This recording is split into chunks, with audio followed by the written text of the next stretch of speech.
ब्रेकनंतर बातमी अमरावतीमधून आहे। अमरावतीत वाढत्या तापमानामुळे नागरिक पुरते हैराण झालेत। अमरावतीत तापमान 46 अंशांच्या वर जाण्याचा अंदाज आहे।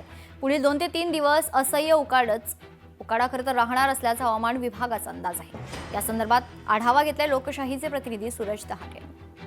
अमरावती जिल्ह्यामध्ये सूर्य आग ओकू लागले की काय अशी एकूणच परिस्थिती निर्माण झाली आहे। कारण का ज्या प्रकारे आगी शेजारी उभं राहतो तशाच प्रकारचे जे आहे गरम असे चटके जे आहे नागरिकांना लागत आहे। मी सध्या अमरावती शहरातील वेलकम पॉइंट परिसरामध्ये आहे। या ठिकाणी जर बघितलं तर एरवी प्रचंड अशी वाहनांची गर्दी असते आणि पादचाऱ्यांची सुद्धा मोठी गर्दी असते। मात्र अमरावतीचा पारा जर सध्या बघितला तर सध्या अमरावतीचा पारा 45च्या वर गेलेला आहे।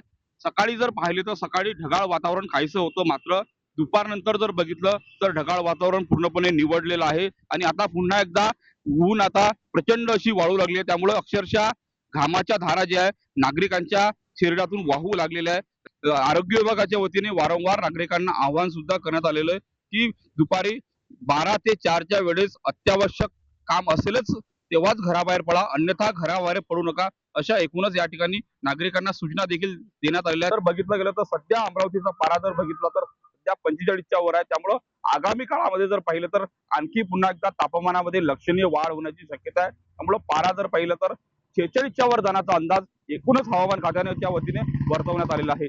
सूरज दहाट, लोकशाही मराठी, अमरावती। लोकशाही मराठी ऐका, पहा, जागरूक रहा।